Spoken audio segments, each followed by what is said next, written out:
आज हम लोग इस वीडियो में जानेंगे प्रकाश संश्लेषण क्या है। प्रकाश संश्लेषण की क्रिया में सूर्य का प्रकाश आवश्यक होता है, प्रमाणित करना है। तो चलिए देखते हैं प्रकाश संश्लेषण क्या है। और दूसरा क्वेश्चन पूछ रहा है कि प्रकाश संश्लेषण की क्रिया में सूर्य का प्रकाश आवश्यक होता है, इस बात को आपको प्रमाणित करना है।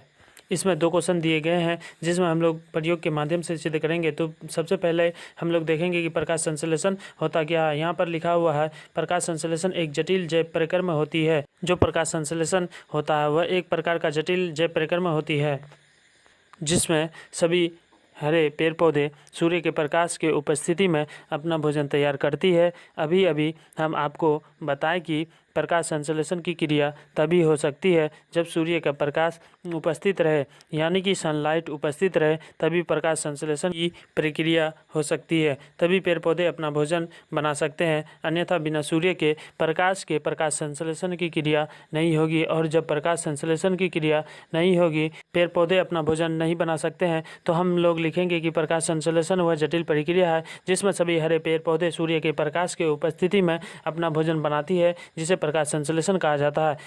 पौधों के द्वारा प्रकाश ऊर्जा को रासायनिक ऊर्जा में बदला जाता है। देखिए, बहुत बड़ी बात है कि प्रकाश संश्लेषण क्रिया में क्या होता है कि प्रकाश ऊर्जा को, क्योंकि सूर्य का प्रकाश वह लेता है तो सूर्य के प्रकाश हो गया, तो वह प्रकाश ऊर्जा हो गया। तो क्या होता है प्रकाश संश्लेषण प्रक्रिया में कि जो पेड़ पौधे होते हैं वह प्रकाश ऊर्जा को रासायनिक ऊर्जा में बदल देते हैं, यानी कि प्रकाश संश्लेषण प्रक्रिया में प्रकाश ऊर्जा को रासायनिक ऊर्जा में बदला जाता है एवं प्रकाश संश्लेषण की सभी क्रियाएं वक्त में संपन्न होती है। ऑब्जेक्टिव क्वेश्चन में आपसे यह पूछ सकता है कि जो प्रकाश संश्लेषण की क्रिया होती है वह कहाँ संपन्न होती है, तो आपको बताना पड़ेगा कि जो प्रकाश संश्लेषण की क्रियाएं होती है वह हरित लवक में संपन्न होती है, जिसमें वसा हो जाता है, प्रोटीन हो जाता है, कार्बोहाइड्रेट हो जाता है, क्लोरोफिल हो जाता है इत्यादि पाया जाता है।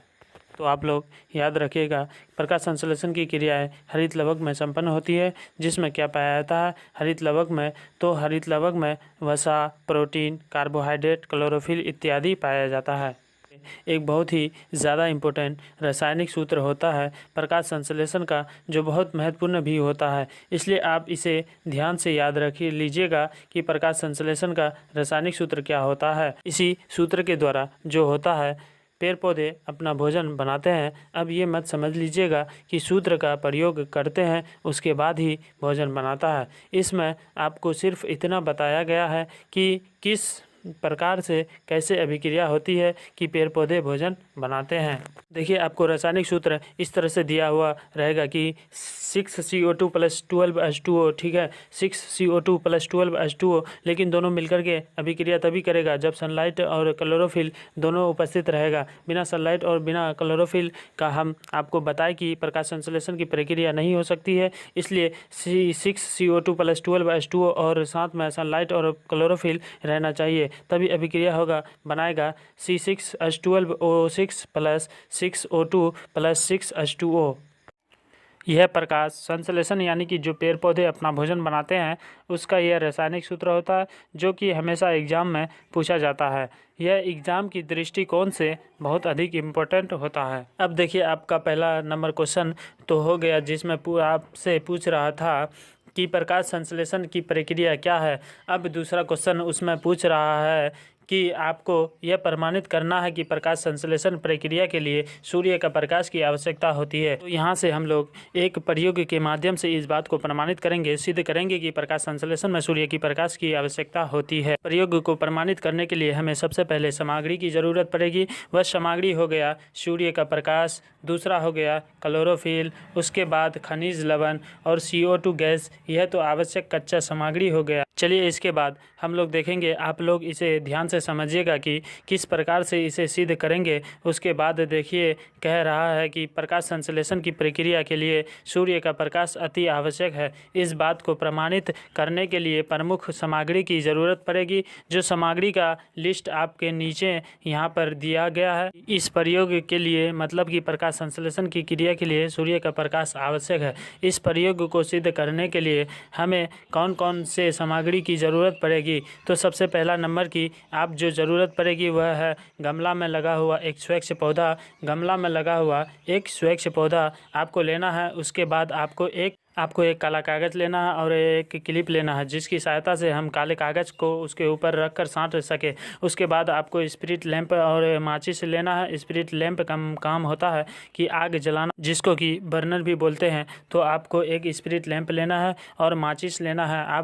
उसके बाद आपको एक बीकर लेना है और उसके बाद सबसे लास्ट में आपको एक अल्कोहल और आयोडीन का घोल लेना है। इतना सामान को आपको लेना पड़ेगा। इतना सामान आपके पास रहना चाहिए, तभी आप इस प्रयोग को सिद्ध कर पाएंगे। आपको एक पौधा, उसके बाद एक काला कागज़, उसके बाद एक बर्नर जिसको स्पिरिट लैंप बोलते हैं वह रहना चाहिए। उसके बाद एक बीकर और अल्कोहल और आयोडीन का घोल। चलिए अब इन सभी चीज़ों की सहायता से हम लोग किस प्रकार इस प्रयोग को सिद्ध करेंगे हम लोग देखेंगे आगे यहाँ पर से। तो सबसे पहले हम लोग विधि देखेंगे कि किस प्रकार से हम लोग इस प्रयोग को सिद्ध कर सकते हैं। तो देखिए, हम आपको बताए थे कि गमले में लगा हुआ एक पौधा लेना है। गमले में लगे हुए पौधे को 2-3 दिन के लिए अंधेरे कमरे में रख देंगे, ताकि जो उसकी पत्ती है वो स्टार्च रहित हो जाए। उसकी जो पत्ती है उससे स्टार्च गायब हो जाएगा, क्योंकि इस प्रयोग को सिद्ध करने के लिए आपको पत्ती से स्टार्च को गायब करना पड़ेगा। और स्टार्च गायब कैसे होगा, इसके लिए आपको पौधे को 2-3 दिन के लिए अंधेरे कमरे में रख देंगे, जहाँ पर कि सूर्य का प्रकाश नहीं पहुँच सके। उसके बाद दूसरा नंबर है कि पत्ती को काला कागज़ सिए की सहायता से ढक देंगे। काला कागज़ के बारे में हम आपको बताए थे कि आपको एक काला कागज़ लेना पड़ेगा। काले कागज़ की सहायता से हम लोग पत्ती को ढक देंगे, ताकि उस पत्ती पर थोड़ा सा भी रोशनी ना जा पाए। तो आपको 2 प्रोसेस यहाँ तो हो गया। 2-3 दिन के लिए पौधे अंधेरे कमरे में रखेंगे और उसके पत्ती को हम लोग काले कागज़ से ढक देंगे। के बाद आपको क्या करना है कि इसके बाद गमला में लगा हुआ पौधे को 3-4 घंटे के लिए धूप में छोड़ देंगे। ठीक है, गमले में लगे हुए पौधे को 3-4 घंटे के लिए धूप में छोड़ देंगे। जो गमला आप 3-4 दिन के लिए अंधेरे कमरे में रखे थे, काले कागज़ से ढके हुए थे, उसी गमले को निकाल कर धूप में रख देंगे। लेकिन ध्यान रखना कि जो काला कागज़ लगाए हुए थे उस काला कागज़ को हटाना नहीं है। उस काले कागज़ के साथ ही मतलब कि ढका हुआ रहना ही चाहिए। आप उस धूप में रख देंगे कितने देर के लिए, 3-4 घंटे के लिए। उसके बाद आपको जो प्रोसेस होगा, 4 घंटे में धूप में रखने के बाद आप पत्ती को तोड़ कर जल से भरा बीकर में डाल देंगे। एक बीकर लेंगे जिसमें जल भर लेंगे और उस पत्ती को तोड़ करके उस जल वाले बीकर में हम लोग पत्ती को डाल देंगे और डाल करके क्या करेंगे, उसमें अल्कोहल मिला देंगे। आपको हम बताए थे कि अल्कोहल और आयोडीन का घोल लेंगे। तो क्या करेंगे, उस पत्ती को बीकर में डालेंगे जल से भरे हुए बीकर में। उसमें हम लोग अल्कोहल मिला देंगे और फिर उसको हम गर्म करना शुरू कर देंगे। आपको हम एक इससे बहुत ही आसानी से, बहुत ही सरल भाषा में बता रहे हैं। आप लोग इसे समझिएगा ध्यान से, क्योंकि यह जो प्रयोग है आप क्वेश्चन बैंक उठा करके देखिएगा। बहुत बार यह प्रश्न पूछा जा चुका है। आपके लिए बहुत अधिक महत्वपूर्ण प्रश्न है, हमेशा 5 नंबर का पूछा जाता है। तो आप यदि इसे समझ लेते हैं अच्छे तरीके से तो आप 5 नंबर आपकी एग्ज़ाम में कंफर्म हो जाएगा। इसलिए आप लोग इसे ध्यान से समझिएगा। आपका 5वां स्टेप है, यानी कि पत्ती को निकाल करके साफ पानी से धो लेंगे। पत्ती को हम लोग बाहर निकाल देंगे। जो गर्म पानी अल्कोहल मिला हुआ था उससे हम लोग पत्ती को बाहर निकाल करके उसे अच्छे से साफ पानी से धो लेंगे। उसके बाद आपका क्या है, 6ठा नंबर कि अब इस पत्ती पर आयोडीन घोल डालेंगे। और जब हम लोग आयोडीन का घोल डालेंगे, उस पत्ती के ऊपर डालेंगे, तो हम लोग क्या पाएंगे, तो देखिए जैसे ही हम लोग उस पत्ती पर आयोडीन का घोल डालते हैं तो हम लोग पाते हैं कि जो भाग ढका हुआ था, यानी कि काले कागज़ से ढका हुआ भाग था, वह काला नीला ना हो करके सफ़ेद ही रह गया। ठीक है, भाग काले कागज़ से ढका हुआ था वह नीला नहीं हुआ, बल्कि वह सफ़ेद हो गया। और जो भाग शेष काला नीला हो गया, मतलब कि जो भाग ढका हुआ नहीं था वह काला नीला हो गया। जो ढका हुआ और जो नहीं ढका हुआ था, जो पत्ती का रंग है वह 2 भागों में बट गया। एक सफ़ेद हो गया आधा भाग, और जितना ढका हुआ नहीं था वह काला नीला हो गया। कहने का मतलब आप इस फिगर के द्वारा समझिए। जैसे यहाँ पर पत्ती है तो देखिए पत्ती में यहाँ में से दो भाग में बांट गया है। एक साइड के तरफ काले कागज़ से ढका हुआ था और दूसरे साइड काले कागज़ से नहीं ढका हुआ था।